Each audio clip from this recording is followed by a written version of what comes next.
एकनाथ शिंदे यांच्या कार्यालयात तुमच्या आमदारांची बैठक होते आणि ती बैठक तुमच्या पक्षाचे प्रमुख घेतात, या सगळ्या गोष्टीला काय म्हणावं? कारण की आज सीमा भागातील आज जी बैठक होती त्या बैठकीच्या संदर्भातून आदरणीय पवारसाहेब त्या समितीमध्ये या असलेल्या बैठकीला उपस्थित होते. बैठक संपल्यानंतर विधिमंडळातले आमदार खासदार साहेब आल्यानंतर उपस्थित होते आणि म्हणून एक बैठक संपल्यानंतर कुठे सर्वांना भेटावं, चर्चा करावी आणि अशा प्रकारच्या गप्पा गोष्टी कराव्या म्हणून साहेबांनी या ठिकाणी एकनाथ शिंदे यांची कॅबिन घेतली. हा काही चर्चेचा किंवा राजकारणाचा विषय होऊ शकत नाही. साहेबांना तिथूनच जवळून असताना उतरून जायचं असल्यामुळे त्यांच्या दालनामध्ये बसून आपल्या सर्व आमदार खासदारांची चर्चा केली आणि अधिवेशन चालू असताना आपला नेता आणि त्यांच्याबरोबर आलेल्या सर्व सहकाऱ्यांच्याबरोबर चर्चा करण्याचा तो एक भाग होता. त्याचबरोबर ज्या पद्धतीने सध्या राजकीय घडामोडी घडतात अशामध्ये दिवसांनी पवारसाहेबांचं अधिवेशनाच्या काळात प्रामुख्याने येणं आणि सर्वांना भेटणं, महत्त्वाच्या विषयांवर चर्चा करणं, नेमकं काय निष्पन्न झालं चर्चेतून काय मार्गदर्शन साहेबांनी काय सुचवलं आहे? नाही, अशा प्रकारच्या कुठल्या प्रकारची मार्गदर्शन किंवा काही नाही. अधिवेशनाच्या बाबतीमधली परिस्थिती माहिती घेतली. अतिवृष्टी पडलेली आहे, काही ठिकाणी पाऊस नाही. सगळ्या लोकप्रतिनिधी चर्चा करताना आपल्या भागामध्ये पावसाची परिस्थिती काय वगैरे अशा इकडच्या तिकडच्या सगळ्या गप्पा झालेल्या आहेत, त्याच्यावर चर्चा झालेली आहे. राजकीय चर्चा अशी कुठल्या प्रकाराची झालेली नाही. उपमुख्यमंत्री कार्यालयात ही सगळी बैठक होणं अर्थात हे काय योगायोग समजावं की हा सगळा काय सुनियोजित हा सगळा भाग आहे? काय होत आहे, गेल्या काही दिवसापासून मी रोज बघतोय की असं होणार आहे तसं होणार आहे. मी त्या दिवशीही सांगितलेलं आहे, पक्षाच्या अध्यक्ष म्हणून मी स्पष्ट शब्दात सांगितलं, अशा कुठल्याही प्रकारच्या ज्या चर्चा सुरू आहेत अशी कुठलीही चर्चा ना विलिनीकरणाची ना भाजपबरोबर NDAमध्ये जायची अशी कुठलीही चर्चा नाही. आजसुद्धा तसाच योगायोग होता. फक्त पवारसाहेबांना तिथून जायचं होतं, त्याच्या जवळ एक दालन होतं, ते एकनाथ शिंदेंचं होतं म्हणून तिथं आम्ही बैठकीला गेलो.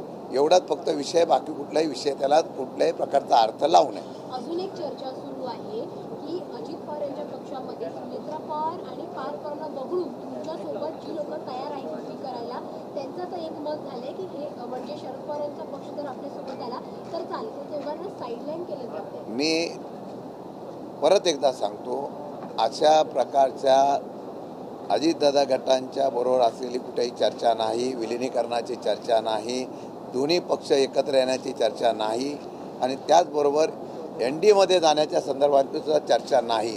हे सांगतोय मी, स्पष्ट शब्दाने सांगतो. तशी ज्या चर्चा आहेत त्याला कुठल्याही प्रकारचा अर्थ नाही. शिंदे साहेब 34 वर्षानंतर अधिवेशन कालावधीमध्ये शरद पवार विधान भवनात येतात आणि त्यावेळेला रोहित पवार वगळता बाकी सगळे आमदार उपस्थित राहतात.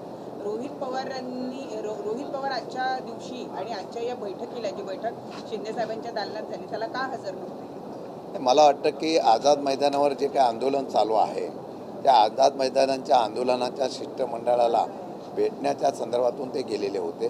त्यामुळे त्यांनी या बैठकीच्या संदर्भात गैरहजर राहिले अशा प्रकारचा अर्थ काढू नये. मला वाटतं की सगळे आमदार आणि जे उपस्थित खासदार आज मंत्रालयात विधिमंडळात होते ते सगळेजण उपस्थित होते. त्यामुळे रोहित पवारांच्या बाबतीमध्ये सुद्धा कुठला वेगळा अर्थ काढू नये अशी माझी तुम्हाला विनंती. रोहित पवार मांडतात का गेले सातत्यानं काही दिवस त्यांचा मतप्रवाह एक वेगळा दिसतोय. पक्षाच्या नेत्यांना वगळून त्यांची सगळी आंदोलनं सुरू आहेत सध्या. पक्षाच्या नेत्यांना वगळून सगळी आंदोलनं. मी परत सांगतो, पक्षाच्या चौकटीत बसून सगळेजण काम करतील, काम करणार. त्यांनी जे आंदोलन केलं होतं ते पक्षविरहित केलं होतं. शेतकऱ्यांच्या असलेल्या आंदोलनाच्या संदर्भामध्ये जे आंदोलन झालं तेव्हा सर्व पक्षांना घेऊन केलं. पक्षाचा कुठल्याही प्रकारचा त्यांचा लोगो नव्हता किंवा बॅनर नव्हता. तरीसुद्धा आम्ही सगळेजण सहभागी झालेलो आहोत आणि जिथे जिथे पक्षाच्या चौकटीमध्ये आणि आंदोलन करत असताना किंवा निर्णय घेत असताना रोहित पवार पक्ष सांगेल त्याप्रमाणे करतील. बदलापूरमध्ये जी घटना, डोंबिवलीमध्ये जी घटना घडली, एकनाथ शिंदे यांच्या शिवसेनेच्या नगरसेवकाने डॉक्टरना मारहाण केली, अखेरीस त्यांना अटक करण्यात आली आहे. वारंवार ही बातमी दाखवल्यानंतर प्रशासनाने त्यांना अटक केली आहे. NDTV मराठीमध्ये की वारंवार ही बातमी दाखवली मी आपल्याला खरंच सांगतो की कायदा सुव्यवस्था आमच्या पाठीमागे कोणतरी गॉडफादर आहेत, आमच्या मागे कोणतरी आहे, अशा प्रकारची भावना ज्यावेळा लोकप्रतिनिधींच्या त्यांच्या कार्यकर्त्यामध्ये पदाधिकाऱ्यामध्ये होते, ही डोंबिवलीचीच घटना नाही तर महाराष्ट्रामध्ये रोज जर बघितलं तर कोणाला ना कोणाला तरी अधिकारीपासून कोणाला ना कोणाला तरी धमक्या, कोणाला तरी मारहाण ही सर्रास चालू आहे. आणि म्हणून मला वाटतं की काल त्याचा एक भाग डोंबिवलीमध्ये पाहायला मिळाला आणि विशेषतः महिला डॉक्टरवर सुद्धा हात उचलला गेला आहे आणि त्याच्या संदर्भामध्ये कारवाई अधिवेशन चालू असताना जर भीती राखली नसेल तर मला वाटतं दुर्दैव आहे. तशा प्रकारची कडक कारवाई करणं गरजेचं आहे आणि अशा असलेल्या धारिष्ट जे वाढलेलं आहे त्यांना कुठेतरी चाप बसवण्यासाठी सरकार अपयशी ठरलेलं आहे. शरद पवार कुठेतरी पाणी प्रश्नावरती चर्चा करणार होते अशीही माहिती आहे. हां पाणी प्रश्नावरती चर्चा करणार होत्या शरद पवार विधान भवनामध्ये आल्यानंतर अशीही चर्चा. नहीं असे कुठलेही प्रकार. सर हिंदी में सवाल ये कि अधिवेशन के कार्यकाल में पवार साहब का आना, सबसे मुलाकात करना, एक कई नई राजनीतिक सुगबुगाहट का गठबंधनों का जन्म मिल रहा है. क्या एनडीए में जाने की एक कोई तैयारी? महाराष्ट्र और सीमा प्रश्न के बारे में जो कमेटी है उस कमेटी के मीटिंग में पवार साहब आए थे और पवार साहब आने के बाद अगर नेता हमारा आता है तो पूरे आमदार हमारे पार्टी के जो विधायक थे और उसके बाद जो हमारे एमपी यहाँ थे मौजूद थे उनकी एक मीटिंग वहाँ पे हमारी हो गई. अभी पवार साहब आज अधिवेशन के कार्यकाल में आए हैं तो अपने आप सब लोगों के साथ बातचीत हो गई है, उतना ही है. बाकी कुछ उसमें बाकी को कुछ एनडीए में शामिल होना, किसके पार्टी में विलीन होना, ये सब गलत बात है. आज भी हम है वहाँ पे है. मैं आज आपके चैनल से आपके तरफ से मैं बताना चाहता हूँ कि उस दिन भी मैंने कहा था कि हमारे कार्यकर्ता में संभ्रमावस्था निर्माण होती है, उसको रोकने का काम अभी आपको करना चाहिए. ऐसी कोई बात नहीं है, जो बात 2-4 दिन से चालू है ऐसी कोई बात नहीं है. खासकर ऐसे समय पवार साहब कहा कि सारे विधायकों से मिलना है, बाद में सांसदों का भी साथ करना, कहीं ना कहीं मैसेज देने की भी कोशिश है कि हमारी पार्टी एक साथ है और कहीं टूटने वाली स्थिति में नहीं भी. महाराष्ट्र में इस तरीके की परिस्थिति हमेशा विधायक अभी भी सांसद टूट रहे हैं, तो इसको एक साथ रखने की कोशिश है. आपको क्या समझना समझ, लेकिन एक है हमारी पार्टी एक संघ है, एक साथ में है और ये आज भी पवार साहब आने के बाद देखने के लिए आपको मिला है. मेरे ख्याल से हमारी पार्टी जो आमदार विधेयक है और जो एमपी है वो साथ में पार्टी के साथ पवार साहब के नेतृत्व में एक संघ है. पार्टी कहती है कि हम सब एक साथ है, पर बाद में जब दिखते हैं तो अलग अलग रास्ते निकल. हमारी पार्टी में ऐसा कुछ होगा नहीं, ऐसा भी सामने हमारे पार्टी में ऐसा कुछ होगा नहीं. मिसिंग लिंक कनेक्टिंग लिंक को लेकर जो विवाद छिड़ा था, आज सीएम देवेंद्र फडणवीस ने उसमें विपक्ष को चेतावनी दी. उनका कहना है कि महाराष्ट्र की बदनामी करोगे तो छोड़ूंगा नहीं. महाराष्ट्र में महाराष्ट्र की अगर बदनामी करोगे तो छोड़ूंगा नहीं. मेरी बदनामी करो लेकिन महाराष्ट्र की बदनामी मत. नहीं, अगर ऐसा है कि सरकार जो है सरकार की तरफ से मुख्यमंत्री जब ये ऐलान करते हैं लेकिन उसको नियम सबको लागू होना चाहिए. अगर मुख्यमंत्री बोलते हैं मैं किसको छोड़ूंगा नहीं, सरकार आपकी है, आप प्रमुख है, तो आप विधिमंडल में या बाहर ऐसे स्टेटमेंट देने की ज़रूरत नहीं है ना. अपोजिशन को जिस तरीके से आप कार्रवाई करते हैं बिना पूछ के, वैसे आपको करने के लिए किसने रोका है. सर भाजप नेहमी अफवा पसरवते राष्ट्रवादीबद्दल, असं संजय राऊतांचं मत आहे. भाजप नेहमी अफवा पसरवत असते विलिनीकरणाबाबत. नाही, माझं आजही म्हणणं एवढंच आहे की विलिनीकरणाबाबत कोण अफवा पसरवतोय याची माहिती घेणं गरजेचं आहे. मी त्या दिवशीसुद्धा मला ज्यावेळेला पत्रकारांनी विचारलं तेव्हा मी स्पष्ट शब्दात राज्याचा अध्यक्ष म्हणून स्पष्ट सांगितलं होतं की अशा प्रकारची कुठली चर्चा नव्हती, विलिनीकरणाचा कुठला विषय नव्हता, हे स्पष्ट सांगितलेलं आहे. आता त्या बातम्या रोज कोण सोडतं याच्या बाबतीमध्ये खरं म्हटलं तर या पक्षाच्या असलेल्या लोकांमध्ये असमज पसरवायचा, गैरसमज पसरवायचा आणि एक वातावरण निर्मिती करायची, हे काम दुर्दैवाने करतात. याचाच अर्थ असा आहे की त्यांना आजही पवारसाहेबांची भीती आहे. कोण विलीन होणार नाही राष्ट्रवादी एवढं याच्यावर ठाम आहेत संजय राऊत म्हणाले. परंतु ॲक्च्युअली मोठे कोणते नेते जे आहेत, काही लोक आहेत ते मात्र त्या मतांशी सहमत आहेत विलीनीकरण. असं आहे की चर्चा कुठे होते. जे राऊतांनी सांगितलं की आमची आता माझ्या पक्षाची भूमिका मी सांगितलेलं आहे, त्यांच्या पक्षामध्ये काय घालं त्यांनी त्यांची भूमिका सांगावी. मी माझ्या पक्षाची हे बघा, चर्चा करताना एखादा माणूस चर्चेला आला म्हणून निर्णय घेतला होत नाही. आमचा निर्णय घेणारा नेता जो पवारसाहेब आहे ते एकदम ठाम आहे. आणि पवारसाहेब निर्णय घेतील तो पक्षाला बंधन करायला असेल. भाजपा एनडीएमध्ये जाणार नाही हे सर्व दंतकथा आहे, कारण की भाजपा संपत चालली आहे असंही संजय राऊत म्हणाले. येणाऱ्या काळामध्ये सध्याची परिस्थिती बघता जनतेमध्ये असलेला रोष, जनतेचा आक्रोश बघितल्यानंतर 100% या असलेल्या परिस्थितीमध्ये काही वर्षानंतर भाजपा एकटी पडू शकते अशा प्रकारचं चित्र निर्माण होऊ शकतं. शेवटचं वर्ष सर, राष्ट्रवादीबद्दल अशी नेहमी चर्चा का समोर राष्ट्रवादीची भीती, राष्ट्रवादी सगळ्या पक्षांमध्ये सगळ्यात भीती राष्ट्रवादीची सर्वांना आहे, कारण आजही सगळं चक्र फिरवणार आहे आणि त्याबरोबर राजकारणाची दिशा फिरवणारा नेता जे आहे ते शरद पवार आहे आणि त्यामुळे ह्या बातम्या पसरवायच्या आणि अशा प्रकारचा वातावरण हे करण्याचा प्रयत्न काही लोक जाणीवपूर्वक करतात. विरोधकांना मुख्यमंत्र्यांनी ठणकावलेलं आहे मिसिंग लिंकवरनं.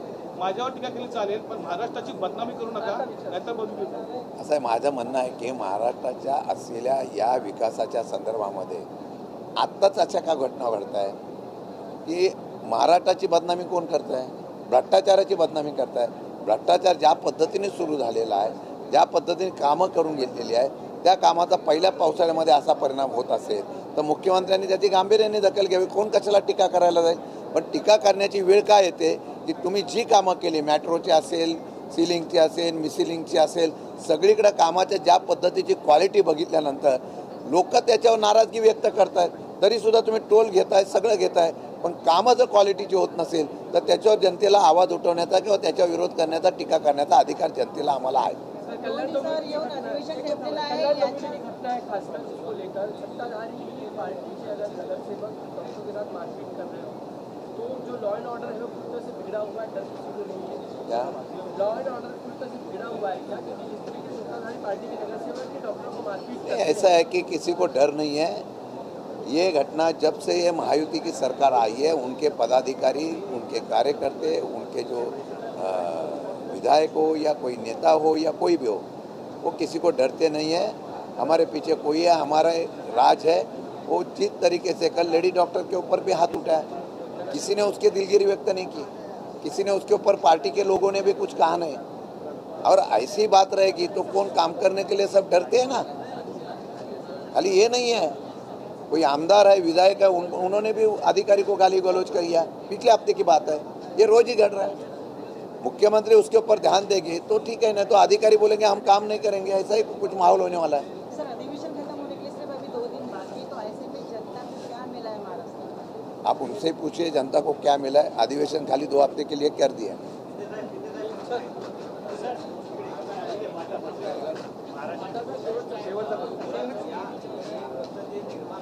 हाँ,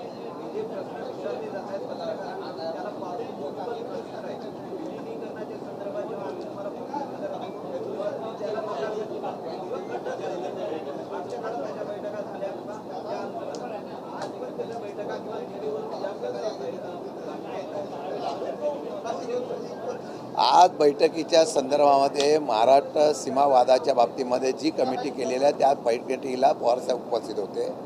सगळे आमदार खासदार ज्यावेळेला इथे उपस्थित होते पक्षाचे, त्यांच्याबरोबर पवारसाहेबांनी आपलं हितगुज करण्यासाठी बैठक घेतली. बाकी काही नव्हतं, राजकीय चर्चा नाही, काय नाही. योगायोगाने बाजूलाच कॅबिन एकनाथ शिंदेंची होते म्हणून त्यांच्या दालनामध्ये बैठक झाली. बाकी त्याला राजकीय अर्थ लावू नये. परत एकदा मी सांगतो, परत एकदा सांगतो, विलिनीकरण ह्या त्या 2-4 दिवसापासून ज्या बातम्या आलेल्या आहेत त्या खोट्या आहेत. मी अध्यक्ष या नात्याने सांगतो, अशा प्रकारची कुठल्याही प्रकारची चर्चा नाही. आता ह्या बातम्या कोण उठवतं आणि का उठवतं याचा शोध पत्रकारांनी घ्यावा.